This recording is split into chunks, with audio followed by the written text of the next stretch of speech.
नमस्कार।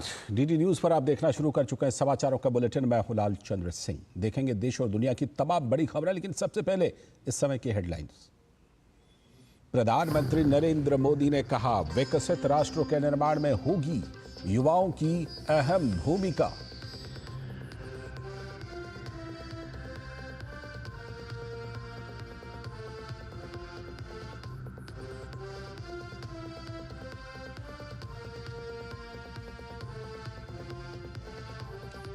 एनडीएम और एनडीआरएफ की मजबूती पर जोर। केंद्रीय गृह मंत्री अमित शाह ने कार्यक्रम में लिया हिस्सा।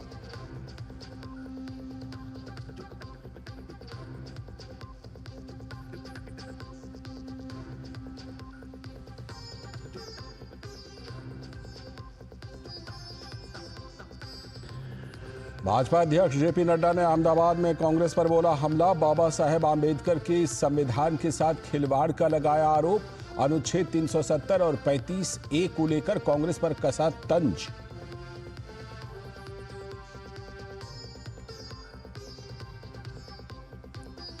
सैफ अली खान पर हमले में निकला बांग्लादेश कनेक्शन। मुंबई पुलिस का सनसनीखेज खुलासा। अवैध बांग्लादेशी प्रवासी है आरोपी शरीफुल शहजाद। कोर्ट ने 5 दिन की पुलिस कस्टडी में भेजा।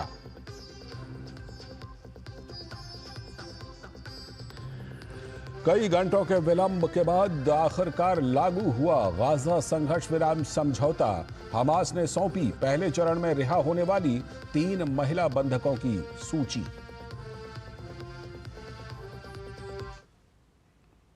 हेडलाइन के बाद अब देखते हैं खबरों को विस्तार से।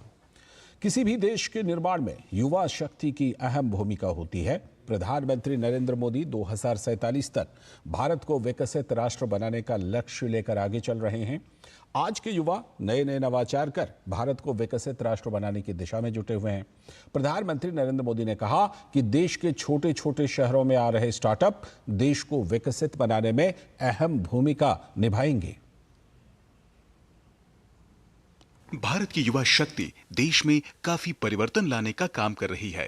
देश की युवा शक्ति के सपने काफी बड़े हैं और केंद्र की मोदी सरकार युवाओं के सपने को साकार करने के लिए उनके साथ खड़ी है। प्रधानमंत्री नरेंद्र मोदी ने राष्ट्रीय युवा दिवस के मौके पर पूरा दिन युवाओं के साथ बिताया था। युवाओं ने प्रधानमंत्री मोदी के साथ स्टार्टअप, संस्कृति, महिला, बुनियादी ढांचे जैसे कई क्षेत्रों को लेकर अपने विचार साझा किए। भारत 2047 तक विकसित राष्ट्र की कतार में खड़ा होना चाहता है। इस दिशा में काफी प्रयास किए जा रहे हैं। स्वामी विवेकानंद जी की जयंती पर मुझे विकसित भारत यंग लीडर्स डायलॉग का हिस्सा बनने का सौभाग्य मिला।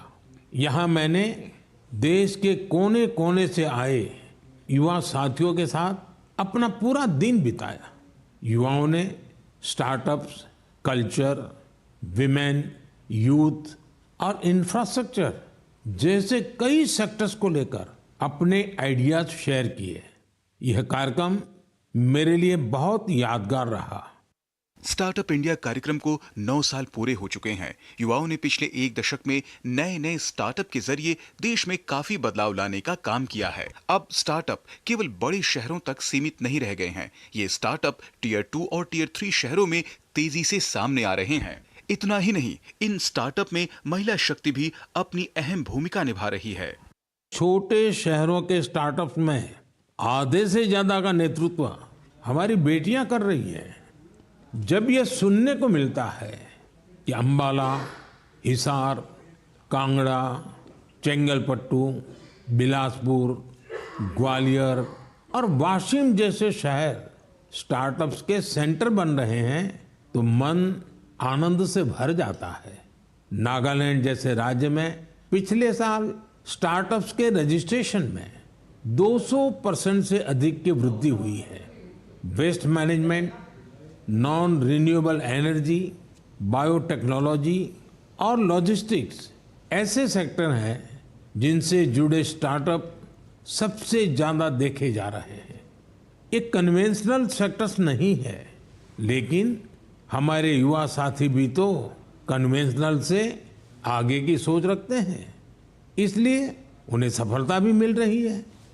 आज से एक दशक पहले स्टार्टअप की बात को लेकर युवाओं को तरह तरह के ताने सुनने पड़ते थे, लेकिन स्थिति काफी बदली है।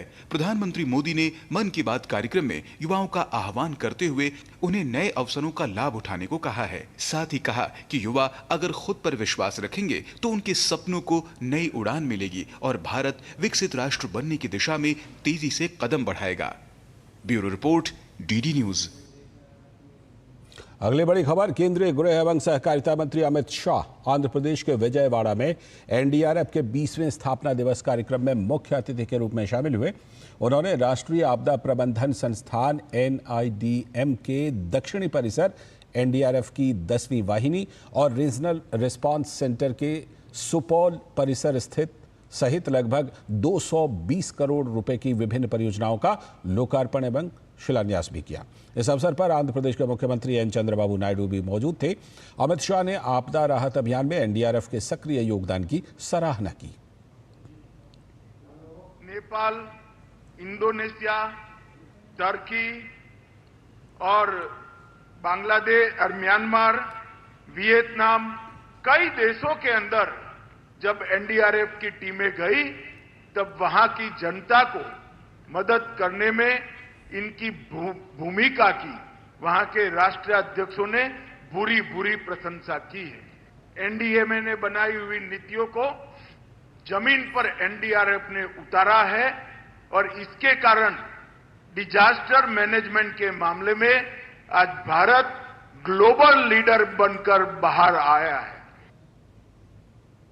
और केंद्रीय गृह मंत्री अमित शाह ने एनडीए सरकार में एनडीआरएफ की क्षमता विस्तार से जुड़े प्रयासों का भी जिक्र किया। डिजास्टर ईश्वर जब भेजता है तो एनडीआरएफ काम में आता है और मैन मेड डिजास्टर जब होता है तब एनडीए काम में आता है। 2014 से 19 5 साल अपार संभावनाओं वाले राज्य आंध्र प्रदेश की जिस प्रकार से दुर्गति हुई वो मैन मेड डिजास्टर था। आंध्र प्रदेश की जनता को विश्वास दिलाना चाहता हूं कि आपके 5 साल जो व्यर्थ गए हैं इसकी चिंता मत करना। 3 गुना स्पीड से चंद्रबाबू जी और मोदी जी की जोड़ी आंध्र प्रदेश का विकास करेगी। अगली खबर, भाजपा के राष्ट्रीय अध्यक्ष और केंद्रीय मंत्री जेपी नड्डा ने गुजरात के अहमदाबाद में संविधान गौरव अभियान को संबोधित किया। उन्होंने कांग्रेस पर बाबा साहेब आंबेडकर के संविधान के साथ खिलवाड़ का आरोप लगाया। नड्डा ने अनुच्छेद 370 और 35A को लेकर कांग्रेस पर कटाक्ष किया। वो शेख अब्दुल्ला जो धारा 370 जवाहरलाल नेहरू जी के साथ मिलकर के रच रहे थे और अंबेडकर जी उस समय लॉ मिनिस्टर थे, उन्होंने कहा ये मैं देशद्रोह मानता हूं। तो क्या किया जवाहरलाल नेहरू जी ने 1954 में? इसमें धारा 370 के साथ 35A ये भी जोड़ दिया। 35A और 35A में क्या दिया कि जम्मू कश्मीर की नागरिकता और भारत की नागरिकता अलग अलग होगी। जम्मू कश्मीर का नागरिक भारत का नागरिक होगा, लेकिन भारत का नागरिक जम्मू कश्मीर का नागरिक नहीं हो सकता है। अलग प्रधान, अलग निशान और अलग संविधान, ये 35A की देन है। और अब दिल्ली की राजनीति। भारतीय जनता पार्टी के दिल्ली के अध्यक्ष वीरेंद्र सचदेवा ने आम आदमी पार्टी के संयोजक अरविंद केजरीवाल पर निशाना साधा। वीरेंद्र सचदेवा ने कहा कि बांग्लादेशी रोहिंग्या देश और दिल्ली के सुरक्षा के लिए खतरा हैं। केजरीवाल बताएं कि वो रोहिंग्या और बांग्लादेशियों को क्यों बचा रहे हैं। हम पहले दिन से कह रहे हैं कि बांग्लादेशी रोहिंग्या दिल्ली और देश की सुरक्षा के लिए खतरा है। केजरीवाल बताए ना क्यों रोहिंग्या और बांग्लादेशियों को पालने का काम करते हैं। उस दिन जब प्रेस कॉन्फ्रेंस करके बड़े हिमायती बनकर निकले थे आप, अब आपको जवाब देना चाहिए कि जो अपराधी देश की सुरक्षा के लिए खतरा है वो अरविंद केजरीवाल उनको पालने का काम क्यों करते हैं। इसका जवाब अरविंद केजरीवाल दें। इस बीच दिल्ली विधानसभा चुनाव के लिए हलचल तेज हो गई है। चुनाव आयोग ने जानकारी दी कि अंतिम जांच के बाद 719 उम्मीदवारों के नामांकन स्वीकार कर लिए गए हैं। नामांकन प्रक्रिया के दौरान कुल 1522 नामांकन पत्र प्राप्त हुए थे। दिल्ली चुनाव के लिए नामांकन वापस लेने की आखिरी तारीख 20 जनवरी है। और चुनाव आयोग मतदान की तैयारियों को अंतिम रूप देने में लगा हुआ है। नई दिल्ली निर्वाचन क्षेत्र की नोडल अधिकारी रश्मि मनचंदा के मुताबिक मतदाताओं की सुरक्षा से लेकर सुविधा तक का ख्याल रखा जा रहा है और इसी कड़ी में दिव्यांग जनों और वरिष्ठ नागरिक मतदाताओं को इस बार मतदान स्थल पर जाने के लिए पिक एंड ड्रॉप की सुविधा भी मिलेगी। साथ ही दिव्यांग जनों के लिए सभी मतदान केंद्रों पर रैंप भी बनाए जाएंगे। Nowadays, an app called Pick and Drop app is also available. You can download it on the Android app, and the persons who are PWD category holders or 85 plus senior citizens, they can register themselves on the app, and election officers will come and pick them up and drop them to the local polling stations, and after the poll, they will be dropped back to the homes. और लोकतंत्र के महापर्व में युवाओं की भागीदारी बढ़ सके, इसे लेकर चुनाव आयोग लगातार तैयारियां कर रहा है और यही वजह है कि चुनाव आयोग युवाओं को अपने वोट की ताकत पहचान कर अधिक से अधिक संख्या में मतदान करने के लिए प्रेरित भी कर रहा है। तो हमारे वरिष्ठ सहयोगी अमरेंद्र गुप्ता के साथ बातचीत में नई दिल्ली क्षेत्र के डीएम और निर्वाचन अधिकारी सनी कुमार सिंह ने कहा कि पहली बार मतदान करने वाले 18 से लेकर 19 वर्ष के मतदाताओं की कुल संख्या 2,08,000 है, जबकि 21 से लेकर 30 साल की उम्र वाले 26 लाख से अधिक मतदाता हैं जिन्हें वो वोट करने के लिए लगातार प्रेरित कर रहे हैं। तो देखिए ये खास बातचीत।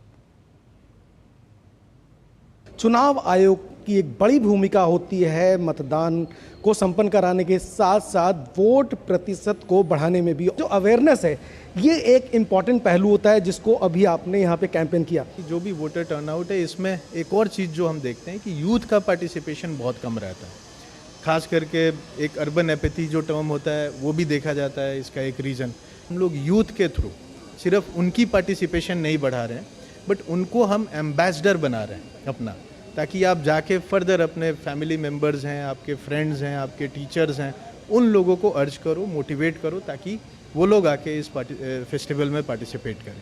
जो पहली बार के वोटर्स हैं, जो युवा वोटर्स हैं, वो मतदान पर जाके अपनी भागीदारी सुनिश्चित करें। इस तरह के कुछ और कैंप भी प्लान किए हैं? बिल्कुल, हम लोगों ने काफ़ी सारे अभी प्लान हैं हमारे, खास करके लास्ट के एक वीक में हम काफ़ी इंटेंसिव स्वीप कैंपेन करेंगे। क्या कोई ऐसी प्लानिंग है कि हम जो फर्स्ट टाइम वोटर्स हैं, जो यूथ है, जो युवा हैं, कॉलेज में जाके या उनके उस स्थान पे जहां पर वो लोग रेगुलर जाते हैं वहां पर अपील की जाए? सारे कॉलेजेस जो हमारे एरिया के अंदर आता है वहां पे हम लोगों ने कॉलेज एम्बेसडर्स के थ्रू बहुत सारे स्वीप कैंपेन किए, फैशन शोज़ कराए, म्यूज़िक शोज़ कराए, तो उनको ऑलरेडी हम लोग टारगेट कर रहे हैं, आगे भी करते रहेंगे। मतदान की जो तैयारियां हैं वो किस तरह की हैं? जितने पोलिंग स्टेशन है उसका सेटिंग अप जो है अभी से ही तैयारी शुरू हो गई है।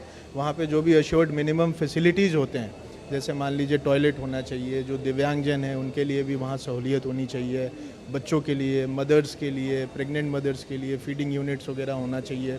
तो हर तरीके की जो सुविधाएं होती हैं वहाँ पे बिजली होना चाहिए, पानी होना चाहिए, तो ये सारी सुविधाएं हम लोग मुहैया कराने के लिए तैयारी शुरू कर चुके हैं। तो बहुत सारी तैयारियां हैं, इसके साथ साथ बड़े सारे मॉडल पोलिंग बूथ्स बनाने की भी तैयारियां ऑलरेडी स्टार्ट हो गई हैं। थीम बेस्ड पोलिंग स्टेशन हम लोग बना रहे हैं टू अट्रैक्ट यूथ्स।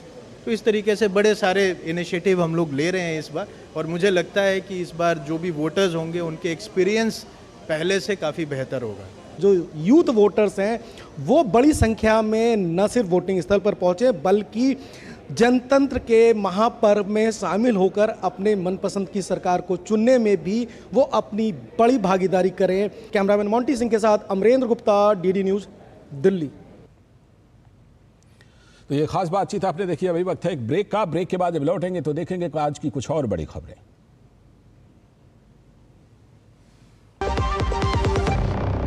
जब धरती चीर कर निकलता है लोहे का पत्थर और मिलता है मोंगिया के जोश से, फिर तपता है, पिघलता है और बनता है फौलाद।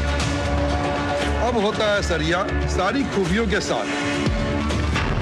मोंगिया स्टील, मजबूत देश का मजबूत सरिया। स्वागत है ब्रेक के बाद। आगे की बड़ी खबरों में अभिनेता सैफ अली खान मामले में अदालत ने आरोपी को 5 दिन की पुलिस हिरासत में भेज दिया है। आरोपी जो संदिग्ध बांग्लादेशी नागरिक है जांच के दायरे में है। पुलिस इस बात की जांच कर रही है कि उसे यहां किसने मदद की और उसका समर्थन किया, और इसमें शामिल लोगों की पहचान की जा रही है। पुलिस ने मामले की आगे की जांच के लिए अदालत से 14 दिन की हिरासत मांगी थी।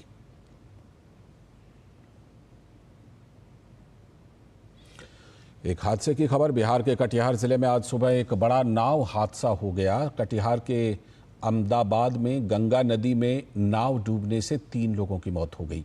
नाव में कुल 17 लोग सवार थे। अभी तक 3 लोगों के शव बरामद हो चुके हैं। इसके अलावा 4 लोगों ने तैर कर अपनी जान बचाई, जबकि 4 लोगों को बचाया जा चुका है और उनको अस्पताल में भर्ती करा दिया गया है। बाकी लापता लोगों को खोजने के लिए एसडीआरएफ ने रेस्क्यू ऑपरेशन चलाया हुआ है।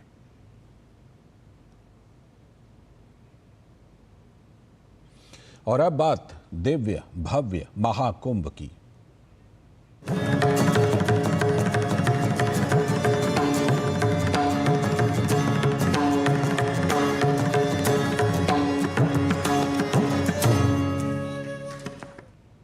महाकुंभ में संगम स्नान के अलावा श्रद्धालुओं को गांधी शिल्प बाजार भी खूब लुभा रहा है। देश भर के अलग अलग राज्यों की पारंपरिक कला के स्टॉल लगाए गए हैं। कारीगरों को प्रोत्साहित करने के लिए सरकार इन्हें प्रदर्शनी के साथ आने जाने और रहने खाने का खर्च भी देती है। अद्भुत कारीगरी की कलाकृतियों को श्रद्धालु भी बेहद पसंद कर रहे हैं।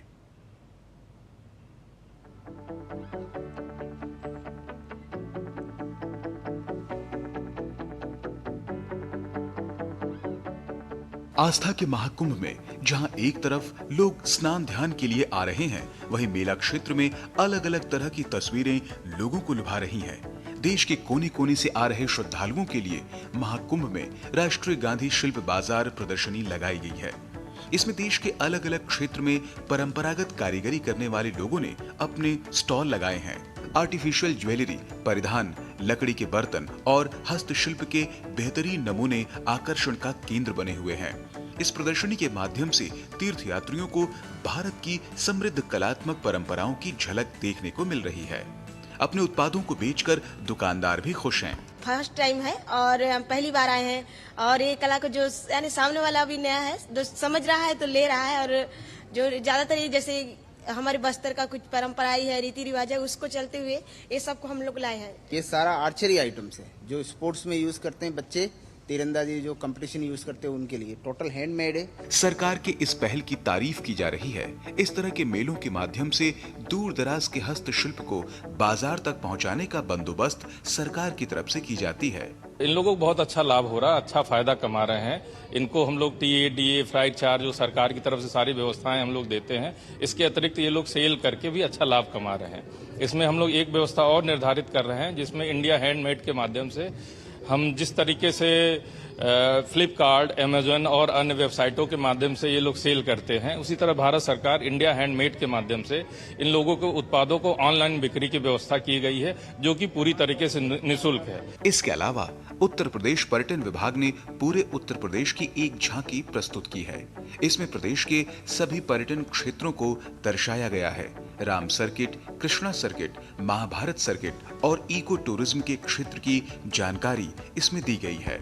एक ही मंडप के नीचे आपको उत्तर प्रदेश मंडपम बना हुआ है। इसमें आप एक ही मंडप के नीचे आप जितने भी 12 सर्किट हैं उसको यहाँ पे दर्शाया गया, जैसा कि आप हमारे पीछे देख पा रहे हैं। इससे क्या होगा कि आप जितने भी पर्यटन के क्षेत्र हैं वो आप उसको एक्सप्लोर कर पाएंगे, और जितने भी ये लोग यहाँ आ रहे हैं यहाँ भी वो जाने की प्रयास करेंगे और वो जाएंगे। इससे पर्यटन को बढ़ावा मिलेगा। प्रयागराज में महाकुंभ मेला अपने पूरे शबाब पर है।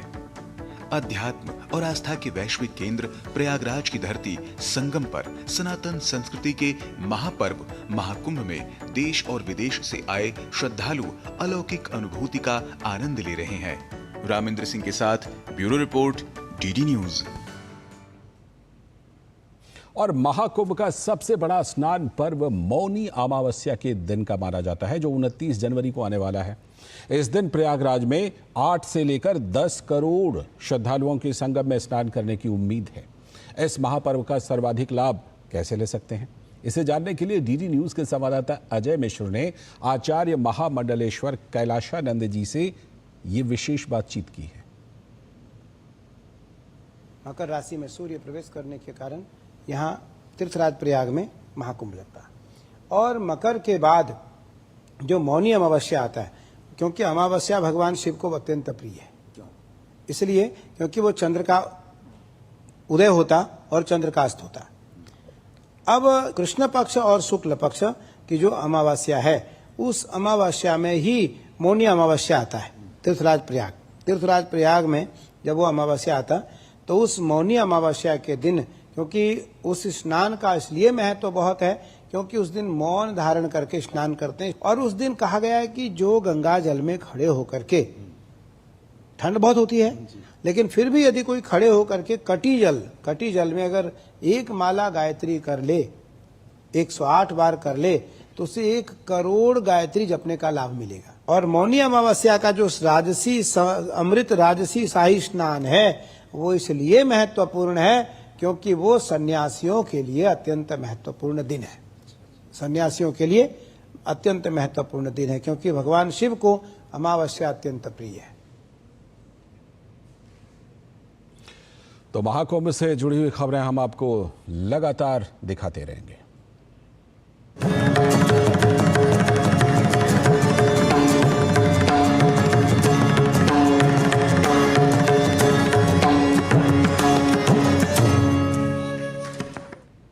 आज की कुछ और बड़ी खबरें। नई दिल्ली के भारत मंडपम में भारत मोबिलिटी ग्लोबल एक्सपो में वाहनों के प्रदर्शन के साथ ही रोड सेफ्टी पर भी फोकस किया गया है। एक्सपो में विभिन्न तरीकों से रोड सेफ्टी को लेकर लोगों को जागरूक किया जा रहा है। यहां आने वाले लोगों को यातायात के नियमों की जानकारी दी जा रही है। साथ ही लोग ड्राइविंग टेस्ट में हिस्सा लेकर अपनी ड्राइविंग स्किल भी जांच सकते हैं। नियमों के अनुसार अच्छी ड्राइविंग टेस्ट पूरा करने वालों को पुरस्कृत भी किया जा रहा है। भारत मोबिलिटी ग्लोबल एक्सपो में यहाँ पर इस तरीके से जो है ड्राइविंग की यहाँ पर देखिए ट्रेनिंग भी दी जा रही है, साथ ही इसको यहाँ पर लर्निंग की जा रही है, साथ में यहाँ पर प्रशिक्षण दिया जा रहा है कि किस तरीके से सेफ ड्राइविंग करनी है। और यहाँ पर टेस्ट भी जो है वो ड्राइवर जो है उनका लिया जा रहा है, जो लोग हैं उनका लिया जा रहा है और उनको यहाँ पर जो सही तरीके से ड्राइव कर रहे हैं उनको पुरस्कृत भी किया जा रहा है। तो इस तरीके से यहाँ पर जो मोबिलिटी एक्सपो है वहाँ पर एक ड्राइविंग को लेकर भी अवेयरनेस जो है वो यहाँ पर फैलाई जा रही है, जिससे कि लोग सेफ ड्राइव करें और दुर्घटनाओं से बचे। देखिए, इसका मोटिव है रोड सेफ्टी को इम्प्रूव करना। अगर आप देखें इंडिया के अंदर number of road accident deaths world में नंबर 1 पे है इंडिया। और यहाँ भी ये स्टॉल लगा हुआ है जिसमें कि रोड सेफ्टी अवेयरनेस के बारे में, रूल्स के बारे में, ड्राइविंग ट्रेनिंग स्किल्स के बारे में, स्पेसिफिकली बच्चों के ऊपर काफ़ी फोकस कर रहे हैं अभी हम लोग, क्योंकि फ्यूचर देखें अगर आप यंग जनरेशन, इंडिया को डेवलप कंट्री बनना है 2047 तक। 2047 यानी कि जो आज के बच्चे हैं वो लोग उस टाइम ड्राइव करेंगे सारी चीज़ों को, तो उनका माइंडसेट चेंज कैसे करें। देख सकते हैं आप यहाँ पर बच्चों और जो यंगस्टर हैं उनके लिए खास तौर पे उनको यहाँ पर सिखलाई दी जा रही है, उनको ट्रेनिंग दी जा रही है किस तरीके से जो है वो ड्राइविंग कर सकते हैं, किस तरीके से जो है सही तरीके से नियमों का पालन करते हुए वो ड्राइव कर सकते हैं। और ये इनिशिएटिव यहाँ पर होंडा के द्वारा लिया जा रहा है और इसी तरीके से पूरे इंडिया में अलग अलग जगहों पर जो है करीब 10 से ज़्यादा जगहों पर इस तरीके से जो है ड्राइविंग टेस्ट और लर्निंग के जो है इनिशिएटिव जो है शुरू किए गए हैं। कैमरामैन राजेश के साथ अजीत द्विवेदी, डीडी न्यूज, दिल्ली। अंतर्राष्ट्रीय जगत से एक बड़ी खबर। गाजा संघर्ष विराम को लेकर इजराइल और हमास के बीच हुआ समझौता आखिरकार लागू हो गया है। हमास की तरफ से आज रिहा किए जाने वाले बंधकों की सूची ना मिलने तक इजराइल ने समझौता लागू ना करने की बात कही थी। इसकी वजह से समझौता लगभग 3 घंटे के विलंब से लागू हो पाया। हमास ने सूची देने में देरी के लिए तकनीकी गड़बड़ी को वजह बताया था। बाद में हमास ने 3 महिला बंधकों की सूची सौंप दी जिन्हें वो आज रिहा करेगा। 7 अक्टूबर 2023 के आतंकी हमले में हमास ने जिन सैकड़ों लोगों को बंधक बनाया था उनमें ये 3 महिलाएं भी शामिल हैं। अमेरिका, कतर और मिस्र की मध्यस्थता वाले इस समझौते पर पिछले दिनों सहमति बनी थी। इसके तहत हमास पहले चरण में 33 बंधकों को रिहा करेगा। इनमें सबसे युवा और सबसे उम्रदराज बंधकों की पहले चरण में रिहाई शामिल है। बदले में इजराइल फलस्तीनी कैदियों को रिहा करेगा। साथ ही कई इलाकों में मानवीय सहायता से भरे ट्रक पहुंचने लगेंगे। इजराइल के विदेश मंत्री ने समझौते का बचाव किया, लेकिन गाजा से हमास की मौजूदगी खत्म करने को जरूरी बताया। First of all, we are committed to release all our hostages.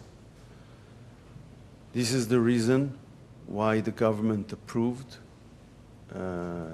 this framework, which, as I described, includes heavy prices. But it is clear, as I said previously, that to move from the first phase to the second phase is not something automatic. We have objectives of the war to do it automatically is to accept Hamas wishes and Hamas demands. We have objectives to achieve, and we will negotiate that. We will negotiate that in good faith, but as I said, it is not automatic. और अब खबर खेल जगत की। भारतीय शतरंज खिलाड़ी वंतिका अग्रवाल का कहना है कि खेल महाकुंभ जैसे प्रयासों से देश के युवा जो खेल के क्षेत्र में भविष्य देख रहे युवाओं को कहीं न कहीं जरूर प्रेरणा मिलेगी। वंतिका अग्रवाल से ये खास बातचीत की है हमारे संवाददाता नारायण सिंह ने। इस वक्त हमारे साथ है वंतिका अग्रवाल, जिन्होंने कि चेस ओलंपियाड में विमेंस सेक्शन में गोल्ड जीता और उनको अर्जुन अवार्ड भी मिला।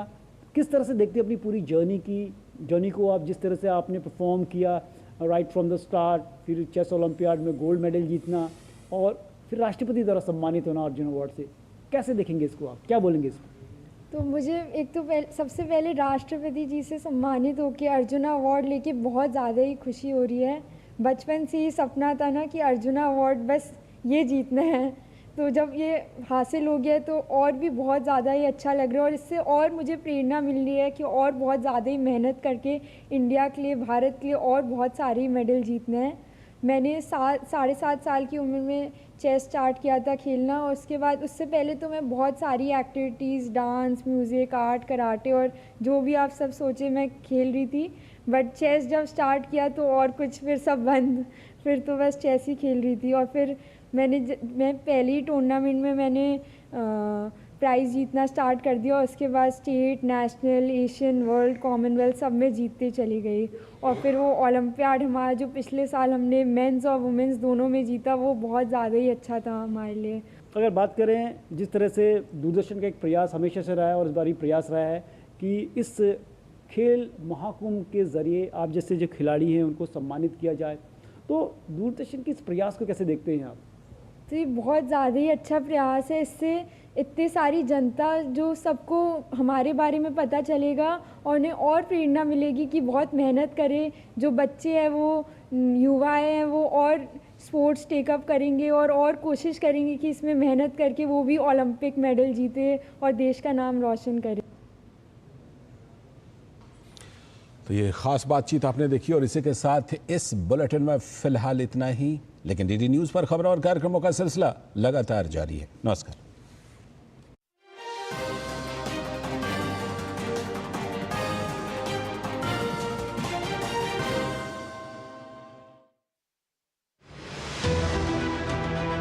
डीडी न्यूज़ खेल महाकुंभ में 3 खास मेहमान हमारे साथ हैं। मैं उस टीम का हिस्सा हूं जो 2024 में हमने इतिहास रच दिया।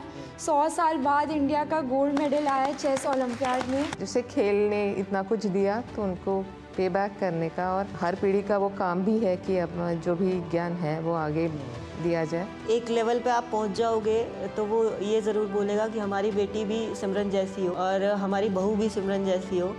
पर मैं ये बोलूँगी कि अगर सिमरन जैसी बेटी या बहू चाहिए तो सिमरन जैसी सपोर्ट भी करनी पड़ेगी आपको।